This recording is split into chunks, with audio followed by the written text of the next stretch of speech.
Total War Warhammer 3 promises a slew of new mechanics across some of the more unique factions in the setting. Chaos Dwarfs, Ogres, Demons, and the mysterious Cathay.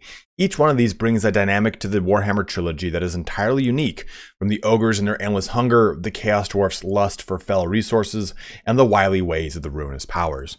I'm sure we're in for a ride come the eventual release, whenever that is, of Game 3. But I think we can find clues or at least hints at some of these mechanics in the other titles released since Warhammer 2's launch, namely Three Kingdoms and Troy. Now, I've talked about this when Troy first came out, but it wasn't until the Mythos DLC that I decided to really dive back in on this subject. So in this video, we'll be discussing some of the mechanics in Troy and how they can be envisioned into possible mechanics for specific characters or factions in Total War Warhammer 3. As always, guys, this is purely speculation, so take everything I'm saying just with a grain of salt. I'm also curious to see how you envision some of these mechanics brought into the series. We'll be discussing individual character mechanics from Troy, as well as the other game systems to help us cover a broader target of subjects. So, you know, like diplomacy or siege battles, so on and so forth. And you'll find each one of these talking points in the chapters denoted on the timeline in the description. Please feel free to navigate to the parts of the video that just interest you the most. And as always, if you have not yet picked up the Mythos DLC, pre-ordered Warhammer 3, or just bought Shower with Dad Simulator, you can use the link to my Nexus Store in the description. Nexus gets you Steam keys directly from the developer, and it is a great way to support the channel. Well, let's get started on my theories behind the Warhammer 3 mechanics tested in Total War Troy. The first subject I want to get started on is diplomacy, as I feel like it's probably the one that makes the most sense to come from Troy into Total War Warhammer, especially because Troy's diplomacy system borrows heavily from Total War Three Kingdoms diplomacy system, which was, in all honesty, a really strong diplomacy system. So let's jump into that real quick. And for those who don't know, and it's worth bringing up in this video, the engine here for Total War Saga Troy is the same one as Total War Warhammer. It's just been kind of modified and changed, a different warscape, I believe is what they call it. As Total War Three Kingdoms is built on the Attila engine. So having this diplomacy make its way into the Warhammer engine is really strong, and it's huge because now that it's made its way into the Warhammer engine, the development budget for it is pretty much, you know, done. Now they can just kind of swap this into Total War Warhammer 3, which is really strong, like I've said before, because here we are at Troy's diplomacy. If you've never played Troy, here it is just really quick. If you have played Troy, you're going to know what I'm going to get into. But one of the biggest boons is this quick deal function. I can press this, and then I can just simply select any one of these specific treaties that I would like to enact with everyone across the map, and it will tell me the likelihood of it going off. So here's non-aggression pact. I can click that, and I can organize it by, you know, likelihood of success. Just a way easier, more streamlined process to doing some of the more basic things in the game. Now, if you remember Total War Warhammer 2, you have to go down the list, click that, okay, make non-aggression pact, you gotta, okay, map information, okay, do this, do that, do this. It's like, it's tedious, and it gets to be really annoying, especially if you're playing a faction that does have a lot of representatives across the map. For a really good example would be playing as Empire and trying to make your way through all the elector counts, seeing which ones like you and don't like you right now, or if you're playing the High Elves and you're trying to encounter a lot of the different other High Elf factions and make trade rights with them and so on and so forth. Now, I will say, one of the things that, and I apologize, allergies are going here and there, one thing that Troy brings is a differing amount of economic resources, right? We have a bunch of different ones, 5 to be exact. Now, I don't think we would get that with Total War Warhammer or 3, because we already have an existing blueprint from 1 and 2 and going into 3, where I would expect us just to have gold. Now, if we did get another resource, I could see that then being having this new diplomacy system take advantage of it with the way a trade agreement works. And they've definitely made a shift in the way trade agreements work, starting in Total War Thrones of Britannia, into Three Kingdoms, into now Troy. Total War Warhammer 1 and 2 have stuck with the same style of trade agreement. You press trade agreement and it's done and over with, no big deal. So I don't think we would see trade agreements shifting, but I think getting just stuff like this, the quick deal ability for military access, defensive and military alliances, confederations, and peace treaties, I think is just a really huge quality of life upgrade. And with, like I said, the essentially budget being used to bring this into Troy, I see it already being pretty much a 1-to-1 conversion now into Total War Warhammer 3. But this is our first of many mechanics I want to talk about on the general scope before we get into the specific character mechanics from the Troy to 3 jump. I mean, I did just say general mechanics, but now we are going to talk about Divine Will and how I think that that applies to Chaos in specific. But I think when you look at Warhammer lore, it really hinges upon the respective pantheon or religion of every single race, right? Every race is very tied to it, especially the elves and their individual mandalas, depending on if they're wood elves, high elves, or dark elves. Or you look at the many pantheon of the humans of the Empire with Ulrich and with Sigmar. And the same thing can be done with Kislev. And of course, you know, you got the big 4 big ones, right? When you look at the ruinous powers of Khorne, Tzeentch, Slaanesh, and Nurgle. So I would love to see this Divine Will mechanic make its way into Total War Warhammer, even if it only made its way for Chaos Undivided / Warriors of Chaos / the Demons. We kind of get something similar to this when you play Norsca, right? You've got the gauge up here at the top of the screen. That is one of 4 gods that you can dedicate totems to, and as you dedicate totems to it, it raises your devotion to that god, giving you access to boons and units. And we see that right here, right, with Total War Troy.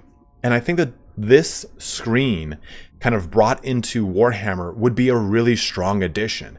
You know, even if we're just talking Chaos here, the ability to play Undivided and kind of split your attention between, hey, you know, I really want stronger combat units with Khorne dedications, blah, blah, blah, go up that, up that, up that, gets me access to greater demons or demons of Khorne. Maybe this is how Chaos Undivided gets us access to demons, is a cool like Warhammer Divine Will menu screen where you have to do, obviously not a hecatomb because that's a Greek convention or a prayer, but something of the sort that is similar. Maybe you can sacrifice captives or slaves or things of the sort when you sack cities or raise cities. Things that kind of attribute to a Warhammer, you know, grim, dark, Divine Will setting here. And even if you expand this out, let's look at High Elves, right? You can have a prayer to Mothlon in the same principles as you could for Poseidon here, giving your units kind of easier traversing on the campaign map of all of your lords going across the sea. Or hey, if you jump into a battle on the campaign map at sea, you get a certain boon because you've already dedicated to Mothlon. Stuff like that. I would really like to see this menu make its way into Warhammer in a big way because, like I've said, the divinity or at least the pantheon of each and every single race is just so important. Even the dwarfs, right, with their 3 elder gods.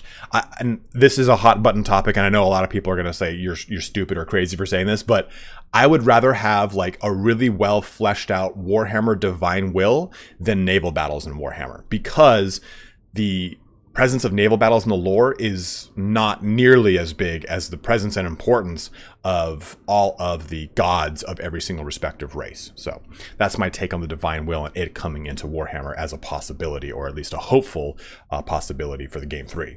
Now, the next subject I really want to go into is about the sieges.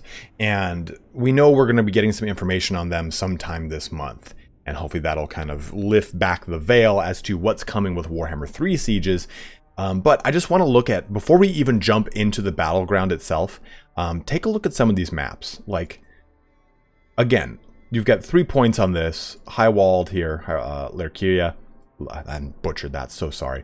There's a 360 defense on this one. I mean, some of the maps in Troy are, you know, just simply one wall. But for the most part, a lot of these are going to be larger conflicts, right? You can see that each and every map we're taking a look at has got more to it than just simply, hey, here's one wall across one portion of the map, have at it, good luck, boys. So even looking at this in Troy, just simply Troy, you can see that they've already stepped away from that unilateral, just one ubiquitous wall against the northern side of the map, and you got to have at it. Even if that wall, rather than just being one straight line, is like a square or half of a square, it's already better. So let's actually take a jump into some of these maps and get a sense for how Troy handles sieges. So moving into sieges on the actual battle map, don't mind the Griffin just swooping down onto my units, we're going to take a look at how this actually unfolds. And it's really awesome. Now, let's kind of take it with a grain of salt here in the sense that looking at it from this view, you're still really defending just this portion. I mean, I just decided not to do like a full surround here, but I have the option. And that's what makes the Troy sieges way more exciting than a lot of the ones we get in Warhammer. And stuff in the later portions of the DLCs have really kind of upped the ante when it comes to sieges and making them more dynamic, right?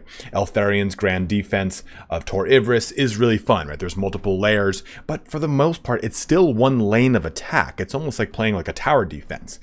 And when I take a look at this siege here, let me actually go back into the actual map. You know, we've got this big outer wall, which is awesome. Now, try and frame this in the mindset of Total War Warhammer rather than Troy, because obviously there's a lot of limitations in Troy. There's no siege equipment that you can use outside of your ladders, which still kind of conjure up out of thin air, your siege towers, and then your battering rams. You don't have a ton of ballistae or catapults or mangonels or cannons for that matter, like you do in Warhammer, right? You've got cannons. So picture this battle map. And this is the hard point. You know, the part you have to hold, the keep, as it were. Imagine putting cannons right here. That's awesome. You can pivot to almost every single gate and defend them, or mortars, from just this hard point. And that's one thing I really like about taking a look at the layers of these Troy maps. They've got a lot of verticality to them, right? As soon as you break through the gate, well, I can actually have a true two towers moment where I retreat from the gates and the walls and hold the Hornburg over here. Like, this actually has natural killing fields and killing points where I can hold this and create a last bastion of defense. There's too many times in Warhammer sieges, once they kind of touch the walls, you abandon the walls because you're better off shooting onto the walls to kill the units, or just kind of holding up in front of the gate and trying to create some sort of kill field there, or a killing box there. So every single siege in Warhammer kind of boils down to roughly the same. The nice thing about Troy is, and again, this is not every single siege. We're taking a look at some of the more prolific ones. Some of them still are pretty, you know, one-dimensional, but you can really see that this is in the Warhammer engine, so it has the capability to have this nice layering system to it, where again you've got a really cool point where you could put artillery pieces. You even see this in the Warhammer 2 DLCs that brought a update to the forts in the Empire, right? You had a nice hard point you can actually place your cannons, and they could shoot pretty much all the way to the wall from there. And I really like just kind of looking at this map in specific. This is the first one on the list. Even Athens and Troy, each one has got a lot of really cool dynamicism. I'll stick with it, for how they approach each and every map. So again, it's worth kind of just taking a look at to see how this all unfolds. For the most part, this siege plays out just like a Warhammer 2 siege does, you know? Okay, calm down. They all lose heart when I've got 3 Cerberus on the damn table. But I think that, again, adding those layers would make Warhammer sieges way more engaging. If they just did that. Not to mention a number of things that they should change and do and add. And I think it deserves its own video to really go into. But let me know in the comment section below how you've played Troy and how you've enjoyed the sieges versus Warhammer sieges. And some things you'd maybe like to see from Troy sieges make their way into Warhammer 3 sieges. Moving now into some of the more character-specific mechanics, we've got Aenas' Divine Omens. And if you don't know how this works, essentially I'll press this button, I'll spend these resources, and I'll be able to, you know, divine the omens, and I'll get basically a mission that will deliver me certain favor with a lot of the gods on the divine will. So I'll just show you real quick. Press the button. Yes, yes, yes. And then I get this mission, you know, make peace with the following enemy faction. I'll get favor with Hephaestus. So obviously another one here for Aphrodite, another one here for Artemis. So I got 3 divine missions from pressing that button. And I think that on just the base level, it's a little bit bare bones of a mechanic. Aeneas' secondary mechanic is really the big show, the big shower. What the hell? He's not a shower. He's a shower, not a grower. What does that even mean? But either way, the Divine Omens is kind of second to his other one, Stygian voices. But this could really be interpreted in a number of different ways, especially when you kind of take a look at it from the scope of, say, Chaos Demons. And in specific, maybe Tzeentch, right? Kairos Fate Weaver is known to be able to kind of scry into the future and see things that not even Tzeentch can see.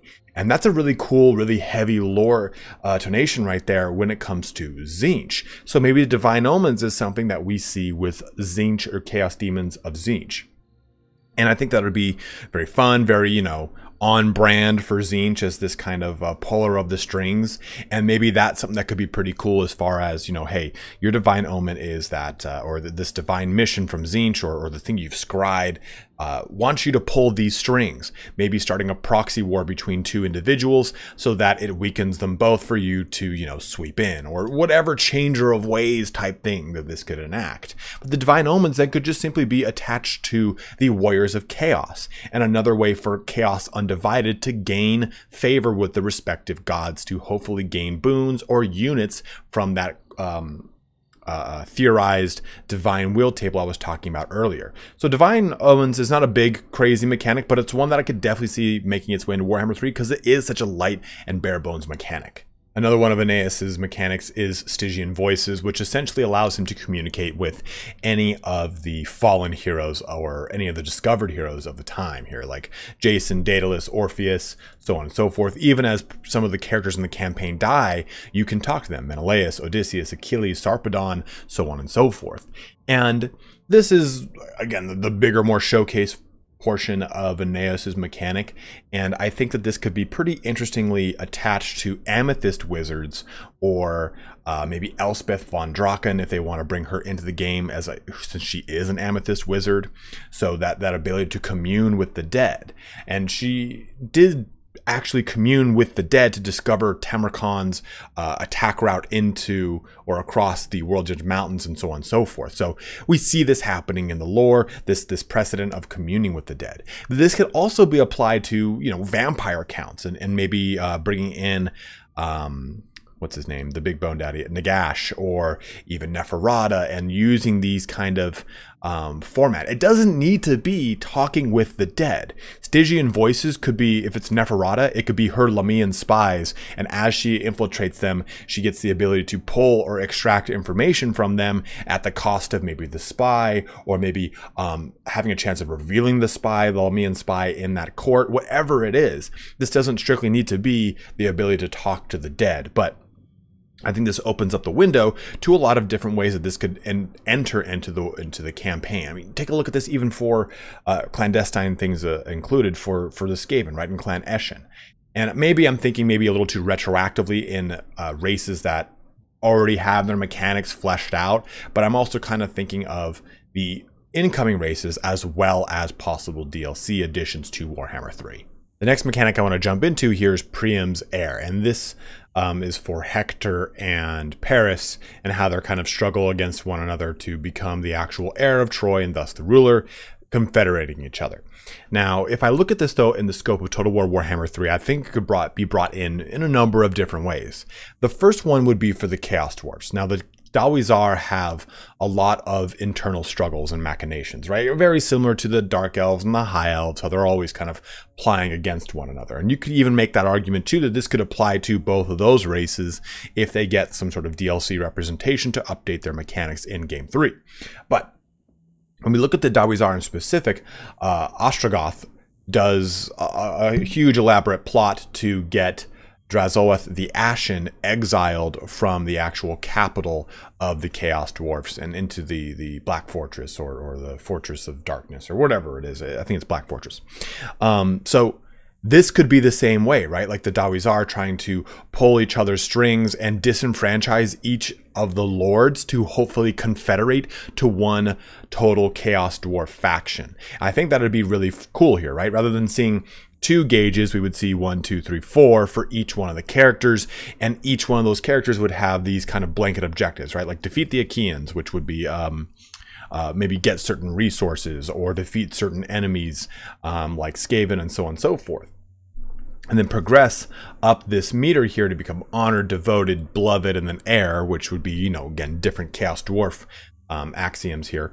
And then these abilities to essentially undermine each one and kind of pull them out, pull the rug out from underneath them, and knock their hierarchy down a little bit. I think this would make for a really fun mechanic for the Chaos Dwarfs as an already existing one in their lore, since again they pull at each other's strings.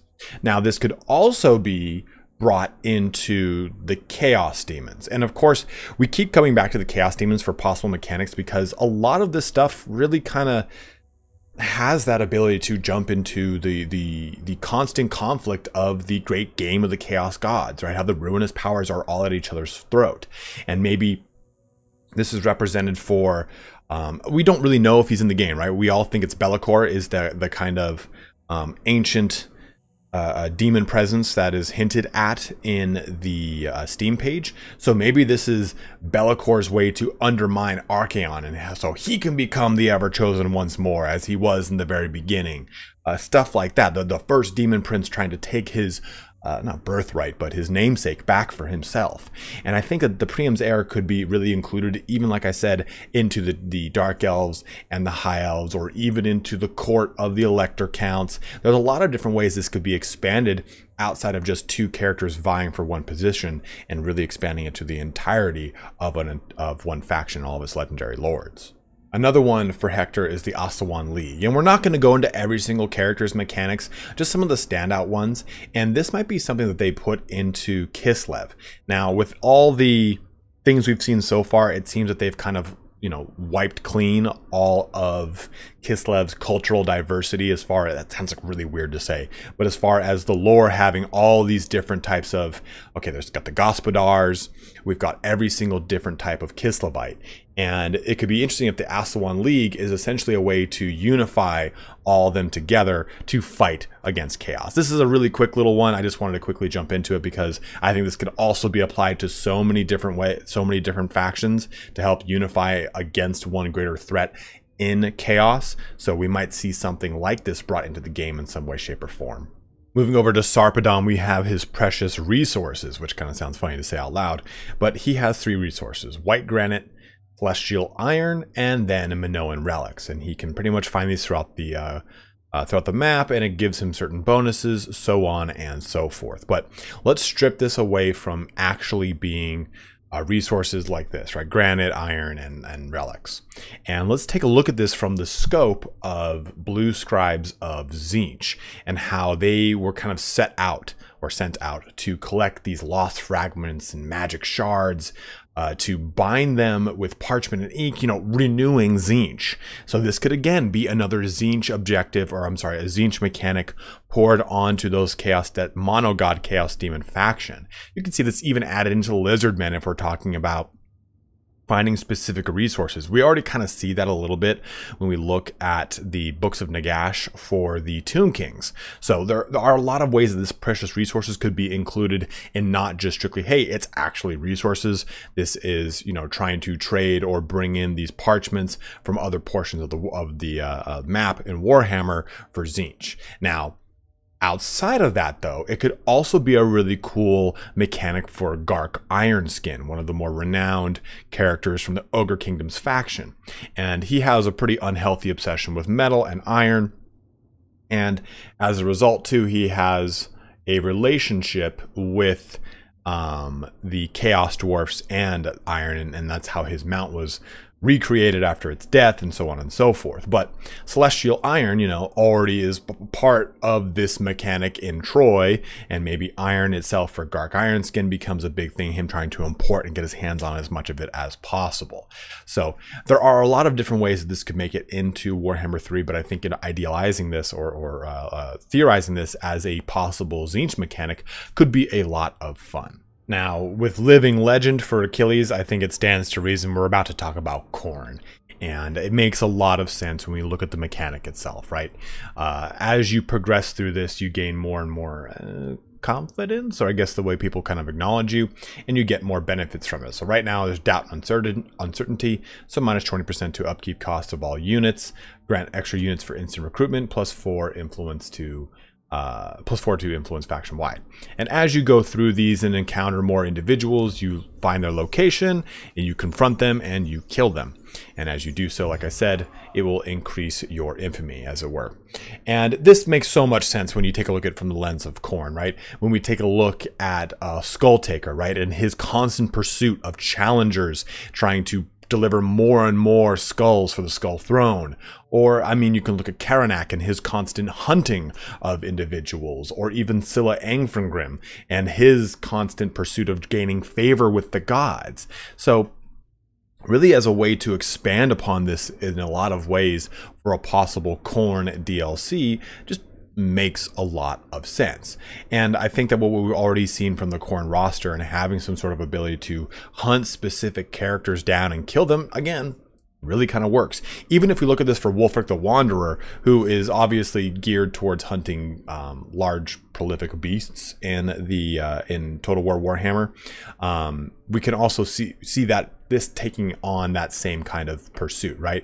Trying to hunt down specific characters. Living Legend is a pretty, again, bare bones mechanic. It doesn't have a whole lot of craziness to it, but I think that the flavor it would deliver any kind of Khorne playthrough of any mortal or demon character, it'd be a lot of fun. Even if you look at the other mechanic here too, Hot-Blooded Achilles, and this proud, indignant, grieving, outraged kind of scale of always trying to find a balance or something like that. If you take out the grieving and outraged and change this scale, you could have it again be applying to a greater demon of Khorne upon, like, okay, quelled, exorbitant amounts of anger, or whatever it is, rampage, bloodthirst, whatever kind of scale where you've got this constant, okay, well, now it's stronger, and depending on where he's at and where he is in his mentality in Troy, Achilles has different benefits and penalties. And this could again be applied very easily to any of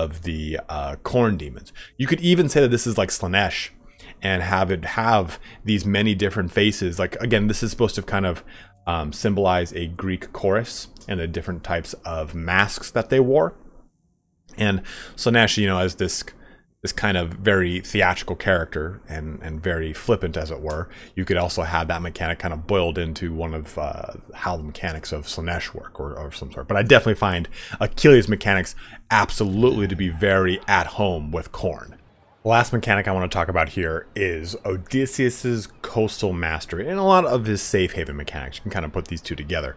But in the game, basically, he gets this ability to make better ports and can actually recruit units from it, including some of his top tier heavy shielded spearmen. So the way I could see this included though into Total War Warhammer 3 is something around the winds of magic and the demons of chaos having certain, like, you know, foci around the world that they get, I guess, more units, or a rift can open where they get a particular bonus. Basically places where the winds of magic are going, you know, crazy, right? Like Castle Drakenfels, the Vaults of Winter, the Altar of Ultimate Darkness, Ivris' Coastline, Zahutek, Desolation of Drakenmoor, all these places across the map that really have this kind of lingering touch of chaos.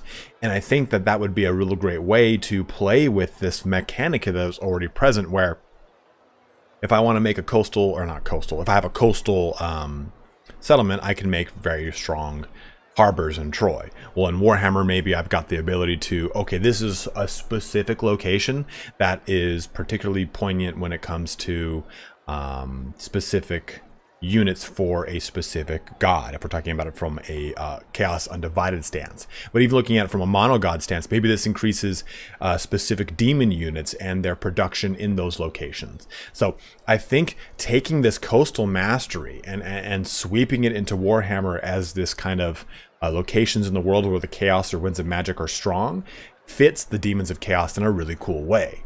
Alternatively, too, you've got this safe haven mechanic, which allows your agents to place safe havens around the map. And those safe havens then will give you access to recruiting units when you're in that enemy territory, or replenishment and other things. And we kind of already see this mechanic in a limited scope with some of the ways that the Lizardmen now have with Oxyotl, with the hidden encampments, and now that the Skaven have, and the Vampire Coast has with their pirate coves and the Skaven undercities. So this safe havens mechanic could even be shoehorned into something relating to chaos cults, and giving you the ability to recruit units from these chaos cults the more this cult is elevated over time. You know, okay, hey, I'm going to take some of my chaos agents, I'm going to send them across the map in locations I know I want to invade, and maybe these locations are locations that have, you know, particularly strong winds of magic.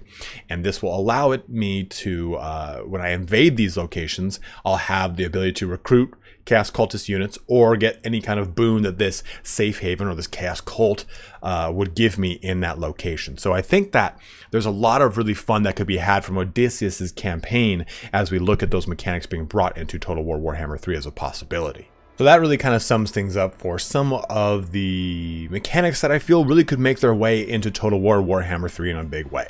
And, you know, I did skip over people like Menelaus or Agamemnon. We didn't really talk about Paris, and I personally hate Paris's mechanics, so I didn't want to talk about it. Gonna give me a headache. But the Amazonians too, we haven't really gone into. I mean, Penthesilea could easily just be Valkyria the Bloody. You just slap some wings on her, some demon horns and hooves, and it's like the same character almost, you know? So you could really see that this character in and of itself is the blueprint for Valkyria the Bloody when it comes into the game. Hippolyta too has a really good chance when it comes to looking at how she would kind of pull artifacts into her kingdom for her mechanic with the Amazonians. And maybe you're looking at that from the scope of Cathay and building all of these relics into more and more resources for them to use, whatever it is.